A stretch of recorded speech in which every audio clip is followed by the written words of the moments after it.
ব্যাকটেরিয়ায় আক্রান্ত হচ্ছে দক্ষিণ উপকূলীয় অঞ্চলের চিংড়ি হ্যাচারি। এতে কমেছে উৎপাদনের পরিমাণ। বিস্তারিত জানাতে যুক্ত আছেন সহকর্মী জসিম পারভেজ। জসিম, জানাবেন চিংড়ির হ্যাচারিতে এই ধরনের সংকট কেন তৈরি হলো আর সমাধানের কি হিসেবে সংশ্লিষ্টরা কি বলছেন?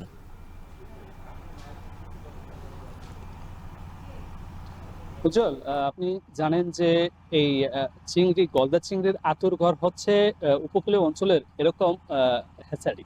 এখানে কোটি কোটি রেণু উৎপাদন করে সেগুলো কিন্তু চাষি পর্যায়ে ছড়িয়ে দেওয়া হয়। চাষি পর্যায়ে সেগুলো চাষাবাদ করে বিদেশে রপ্তানি করে এবং দেশের চাহিদাও মেটায়। এতে কোটি কোটি টাকা বৈদেশিক মুদ্রা এবং অর্থনৈতিকভাবে সচল হয়েছে এরকম গ্রামীণ পর্যায়ের অর্থনীতি।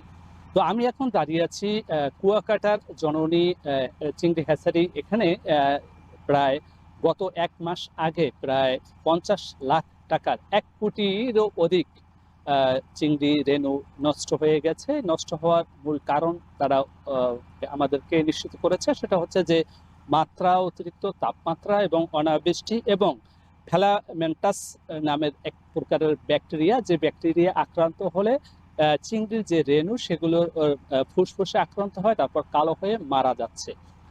এগুলো বিষয়ে পরামর্শের জন্য উপজেলা মৎস্য কর্মকর্তা সহ বিভিন্ন টেকনিশিয়ানদের সঙ্গে যোগাযোগ করেও তারা সুফল পায়নি।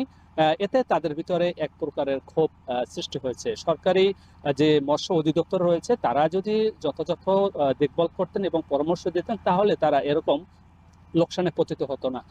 এর ভিতরেই কিন্তু এবছর প্রায় আনন্দবাড়ি মৎস্য হ্যাচারি, চিংড়ি হ্যাচারি, তারাও কিন্তু অর্থনৈতিক লোকসান এবং চিংড়ি মাছ মারা যাওয়ার কারণে সেটি বন্ধ হয়ে গেছে। এখন অতি সংকটে চলছে এই এখানকার ভাই ভাই মৎস্য হ্যাচারি এবং এই জননী হ্যাচারি সহ আর কয়েকটি হ্যাচারি। তারা বলছে যে এবছর মাছের দাম আরো বেশি বাড়বে, কেননা উৎপাদন খরচ অনেক বেড়েছে। সে কারণে এবছর 2 টাকা 80 থেকে 3 টাকা প্রতি পিস মাছের দাম পড়বে। এর প্রভাব পড়বে ভোক্তা পর্যায়েও। এই ছিল আমার কাছে সবশেষ। উজ্জ্বল, দেখছেন এখন জনপদে।